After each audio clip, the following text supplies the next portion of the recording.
Hello, everybody. So I guess I got to talk about how the cat has been kind of let out of the bag. I don't know when ContraPoints actually posted this response, but I want to kind of talk about it because I've had some feelings about breadtube ever since, making my channel. Now, to be clear, I actually don't watch a lot of political content at all on YouTube. At most, I'm actually usually I watch videos about more technical subjects, or I might at most watch metagame analysis videos and stuff, but I don't really like watching political content, and it's just because I feel like it's not really something that I enjoy generally. There's a few exceptions I'll make. The big exception in the room is, I can't remember his exact name. It's Noah Samsen or something. The guy who's reporting on how Ethan Klein and his wife are huge Zionist pigs. That guy is fucking awesome. I like him. I definitely whenever I see him post something, I definitely make time out of my day to watch what he has to say. And I think that's just because what he's doing is really valuable. Because he's not just commenting on, Palestine as a theory or even as a history, but he's actually going into detail and talking about Klein's wife's fucking war crimes and shit, right? Now, to be clear, that is my opinion. It's not a declaration of fact. I know this video is probably not going to get more than a couple thousand views, but I just want to make that clear because people are pretty scary right now. But yeah, she's doing these horrific things that she's admitting to on these live streams that Noah has discovered. I think that's extremely valuable. Now, does that mean I think that content that is kind of within my own niche or within even a leftist political discourse niche is not necessarily valuable? That's not really true. I think there's definitely good content creators out there, right? And there's some good stuff that's brewing here and there on YouTube that, when I do come across it, I try to share it with people, and so I don't think that leftist discourse is necessarily even dead on YouTube. I think that it's evolved, right? And I think that a lot of people's relationship with breadtube, especially in response to essentially the development of Bernie Sanders and Joe Biden within the United States, has greatly influenced people's development and feelings on a lot of these issues, right? And I wanted to talk a little bit about it too as a creator, so I'm just gonna kind of go through this. So I'm gonna zoom this in the video. I'm gonna do a little bit of editing on this. So many leftists feel betrayed because I haven't made a video on Palestine. Do they actually want a ContraPoints video on Palestine? Yeah, actually I do. At this point, I think you owe it to everybody. Now that the cat's out of the bag, you kind of have to make one.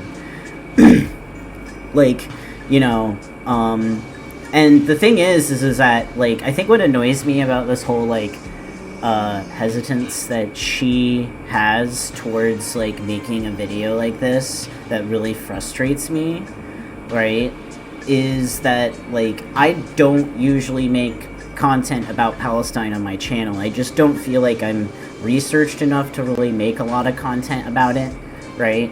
But the thing is that I discuss it in my videos. I use it as an example. I use footage I use footage about Palestine protests, stock footage, to kind of hint to the viewer that even though I'm not talking about Palestine, this is something that's happening in the real world. See, when I make my content, I try to ground my narratives and my discussion in a material reality through the clip choices that I use, usually stock footage, right? and I try to like convey, it's more than just, you know, I'm throwing stock footage together. It's that I'm using, you know, an intentional like effect with the choice of stock footage to like communicate certain ideas through, you know, what I'm building. And I think that alone is enough. You know, I do more than that. I do discuss it on my Discord server. And after this donation drive, I'm interested, like I've said before, I'm interested in having future donation drives that we can fund through the channel, right? I'll probably still need help with moving forward, because I mean, I'm not going to have a home, but I do want to actually, like, because I was really surprised by the feedback that I received, and I feel like, you know, I think we could, like, if we, you know, voted on, like, what groups we want to, like, you know, donate to and stuff, we could do quite a bit of fundraising through that. So, you know, stuff like that. You know, that's really all people are looking for. They're not looking for, like, you know, how, like, I think his name is, like, Bess Marks or something, the guy with the Luffy profile picture who's, like, a super leftist Marxist type.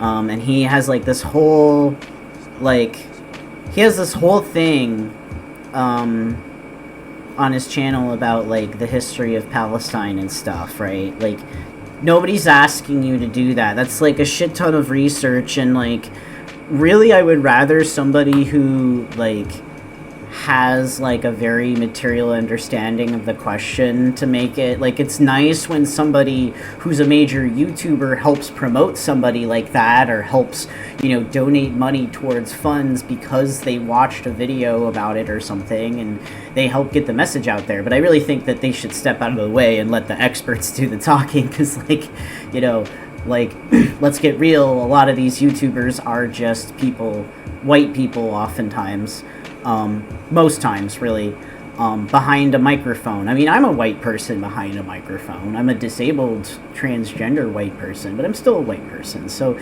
you know, that still frames my context. And I think, like, really what people are asking for is you to have enough self-awareness in the words that you're repeating to reflect on how your privilege, you know, relates to that, you know. So let's keep going. I have posted about Gaza occasionally and have quietly given money to Palestinian aid organizations, but I think what leftists really want me to join their chorus of anger. Well, yeah, like, they're committing a genocide. Like, are you not angry? Like, are you just not angry? Like, I'm angry. I'm angry as shit. I hate how I feel so powerless, you know? Like, not just in my own life, but in my ability to help other people, you know? Back when I did make money, I did donate to, like, these kinds of orgs. I don't remember if I donated a lot of money, but I was kind of giving my money away around everywhere. That's kind of the problem with being manic. So, you can't keep track of money.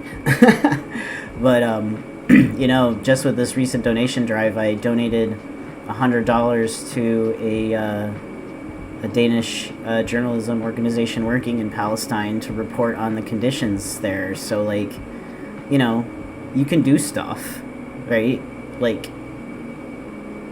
but you should be doing that because you're angry. Like, you shouldn't be doing it as, like, a gesture, or, like, oh, we should have peace or whatever. You should be doing it because you want change in the world, and like, because you hate what you're seeing, you know, like,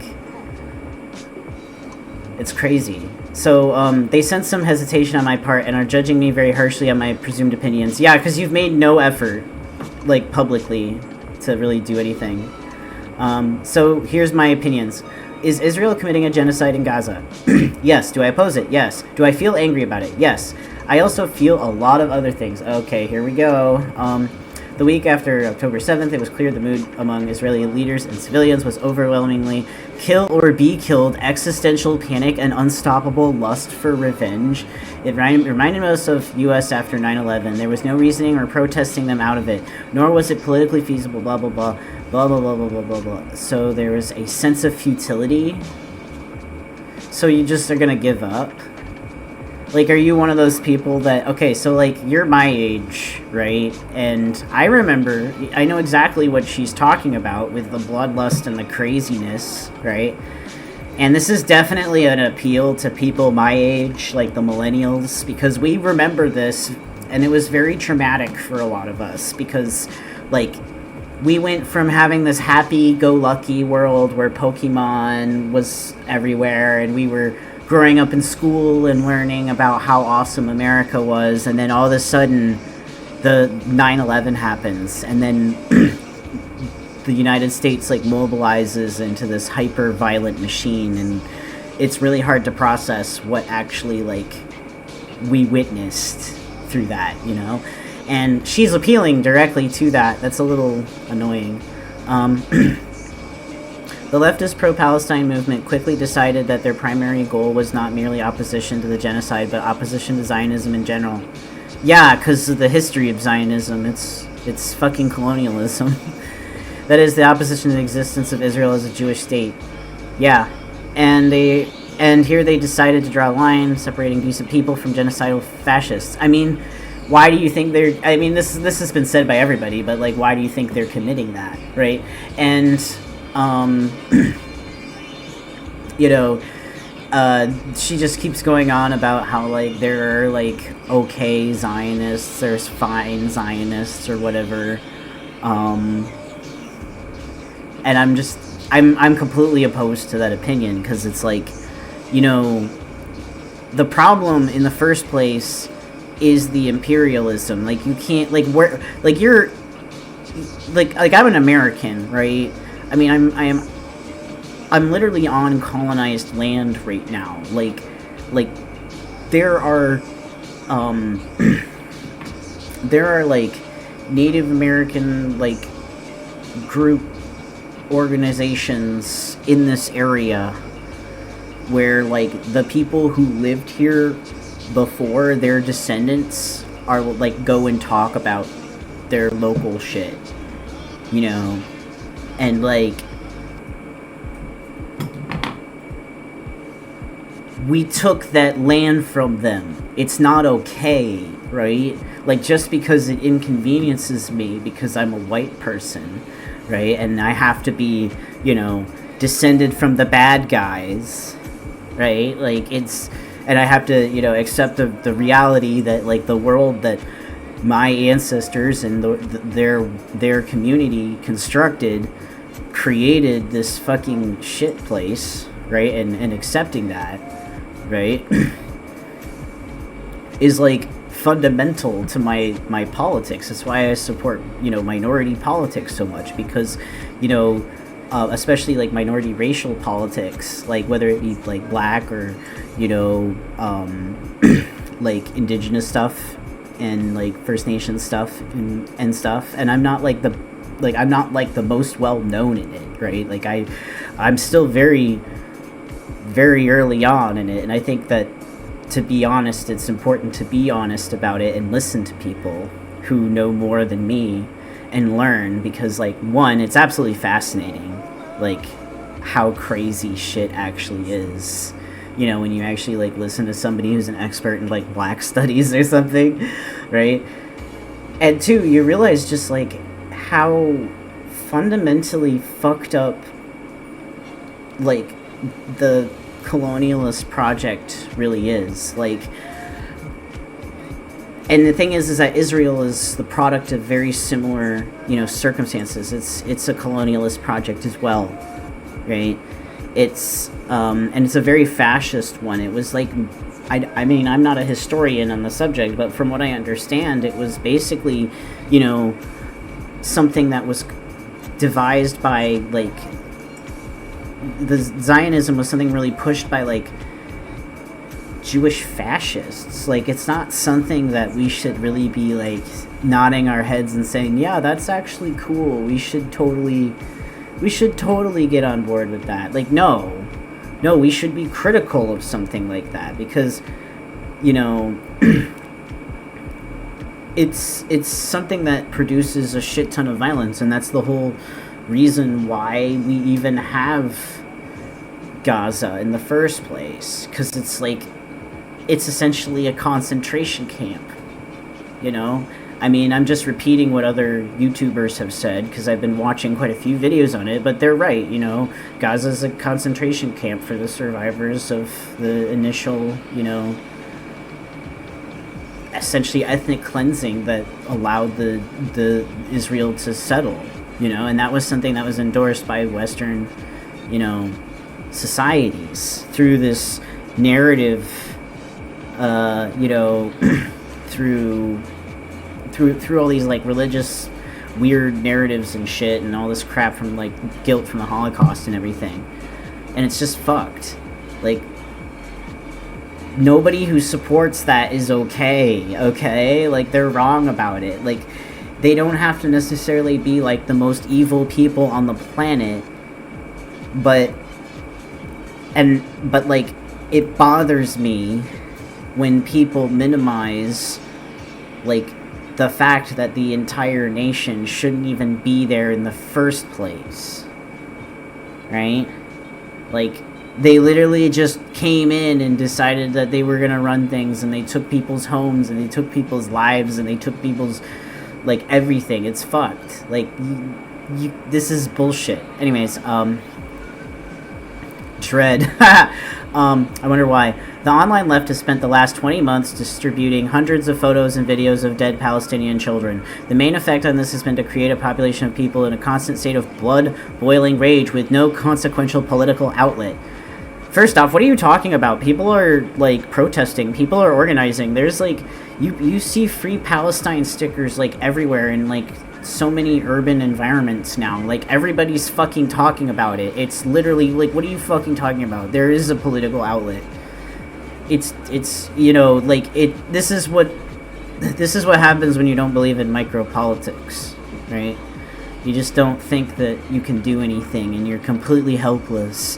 But this, in my opinion, is a defense for her own actions. Like, it's just like she doesn't want to, like, be critical of the fact that, you know, she's low-key's, you know, complacent in this, right?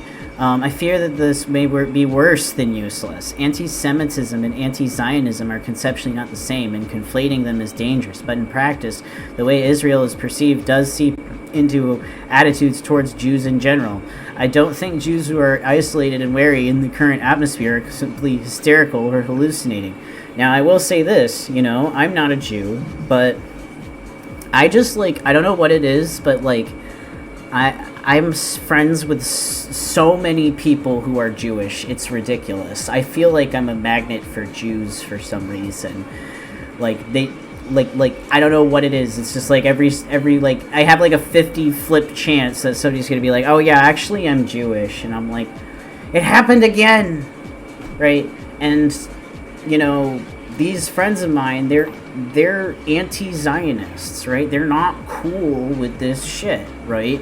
But they have experienced, you know, anti-Semitism in response to this. And it is true that, you know, anti-Semitism is a complex reaction to this. And I disagree with some YouTubers who act like it's not something we should be taking seriously, and it's just something that happens on, you know, Twitter and all this shit. Like, no, this is actually something we should take seriously. We have to analyze our actions and, you know, understand, you know, that just because, you know, Israel is, like, committing a genocide and is a nation that has no right to exist, that doesn't mean that Jews are the problem, right? Because Jews aren't the problem, right? It's a specific group, or it's not even a group of people necessarily. It's more like a specific ideology that is connected to Judaism, but it's also connected to, you know, other political and religious, you know, forces, and it's much more complicated than just a Jewish thing, right? There is some intersection, but it is not like one in the same, right? It is not a synonym, right? And so it's very important to have this discussion, and I think that people are honestly too fast to dismiss the problem of anti-Semitism because of bullshit like this. I fucking hate this shit for this reason. Like, almost more than anything, I hate this shit. Like the rest of it's just like liberal twaddle that I've heard 1,000 times before, but this actually makes me angry. Like, you know, you're actually making, you know, anti-Semitism worse by not, you know, by encouraging, you know, people reacting to this to not analyze it, by using anti-Semitism as a stupid shield for your fucking bullshit, right? Like, there's plenty of fucking Jews who don't agree with what's happening, right? And they're smart enough to understand that it's not Zionism that is, you know, what they should agree with or whatever, but rather that how Zionism interacts with anti-Semitism that already exists in society allows it to be amplified. That's not a hard concept to understand. When you have a victimized group of people who have a history of severe, you know, discrimination and shit, right? You know, they're vulnerable to that kind of shit, right? And that's, you know, that's the thing, you know, like, and that's kind of part of what makes it so insidious, right? And that's part of what I hate about Zionism the most, right? You know, it's trying to find, you know, like power through formulating a subjectivity that produces an identity that equivocates the state of Israel with Jewish people, right? And, you know, ultimately that's up to a Jew to decide what to do with that information, right? But what I've noticed is a lot of Jews don't agree with that identity, right? They don't agree with the idea that their Jewish identity has anything to do with the state of Israel, and they see it as a fabrication or a fraud. They see it for what it is.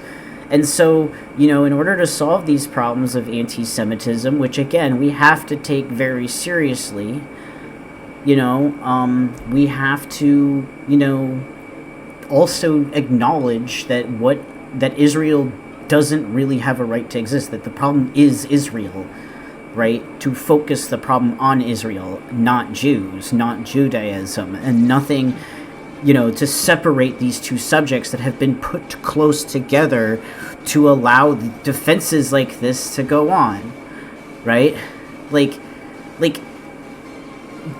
criticized and sanctioned is not enough. Like, would you say that to Germany in 1945? Like, would you just be like, no, it just needs... Hitler just needs to be told that he was bad, and he needs to, like, we need to cut off our relations with him. Like, really? Like, Israel's killed, like, they've probably killed over 100,000 people at this point. It's fucking horrific.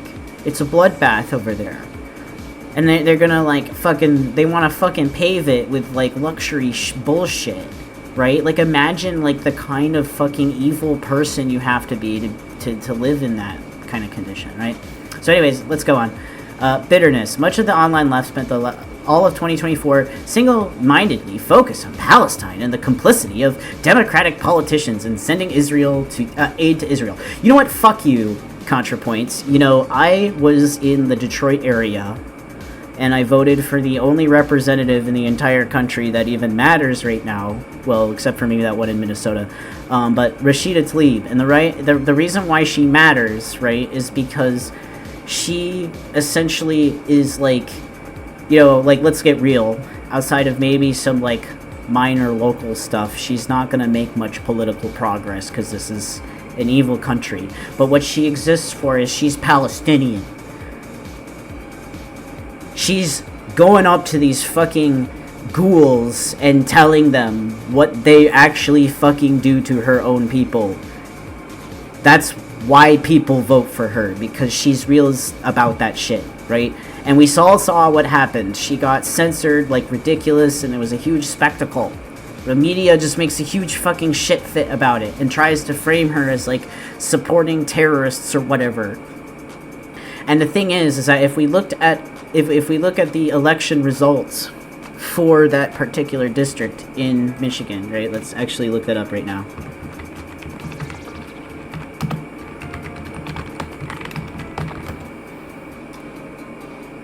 This is crazy. Like, the landslide that she won by. Where's the results? She won by almost 70% with over 250,000 votes. The Republican didn't even break 100,000.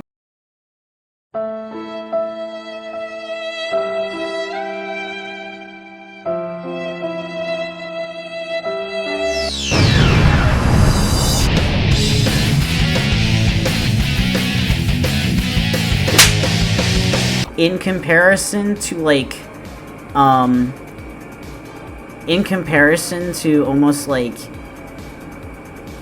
every other like election in Michigan this year, Democrats either won by a hair or lost, right? And here she is winning by 70%. That's because she actually fucking does something, right? And this is important, right? Also, this is really funny. Nice one, Fox. Tlaib is one of the 2 Muslim women to serve in Congress and was sworn in on the Quran in 2019. Like, fuck off. Anyways, the reason why this is important is because this district that she got voted in on, the 12th, Michigan House 12th, District 12, basically is the district that has Detroit and Dearborn, which have considerable Muslim populations, right? Now so for President of the United States, now this is Dearborn, Michigan, right, which has a very high Muslim population. Now what happened, right, so this article on the BBC, it says right here, that basically the problem with Kamala Harris was that she was quite aggressive about supporting Israel, and she was very in the face about it to people in Dearborn, which offended a lot of people locally, right? And so, for example, this person says, cannot stomach the thought of voting for somebody who's directly contributing to the death and destruction of our home country and our relatives overseas, right? And Harris welcoming the endorsement of former Republican Vice President Dick Cheney was particularly troubling for the Michigan lawyer. She said Cheney's involvement in the U.S. invasion of Iraq in 2003 makes him an unwanted bedfellow for her community. It's baffling to me that as an American, to now see the direction that the party is going, it's disheartening. So basically what happened was in Dearborn, Kamala Harris got 36% of the vote. Donald Trump got 42% of the vote. But unlike almost anywhere else in the country, Jill Stein got 18.37% of the vote. She almost got 20% of the vote, an independent candidate, because Kamala Harris pissed off the Muslim community so much. This is what people are pissed off about, right? We don't want to fucking hear about Kamala Harris anymore. And one of the things that really pisses me off about this is that I've had to explain to so many fucking stupid, racist white Karens about why, Kamala Harris didn't win Michigan, right? And why that was a big fucking deal. Because they can't wrap their heads around the fact that maybe nobody in the Middle East or of Middle Eastern descent wants to see any country in the Middle East be completely bombed out of fucking oblivion, or have its people ethnically cleansed. That sets precedent for the entire fucking crescent. They don't want that. Nobody fucking wants that except for these genocidal bastards. And that's why people are so critical of this. And then she says, too long didn't read, I see the situation as bleak, intractable, extremely divisive, and devoid of any element that could be appropriately transformed into political entertainment. Really? Really? There's nothing that you can talk about with this, right? It's crazy, because like I said earlier in this recording, when I make my videos, I often include, references to this conflict. I often, I might even talk about it sometimes, right? I talk about this genocide that's happening, right? And, like, the fact that you don't even want to talk about it, the fact that you don't even want to say anything is just crazy.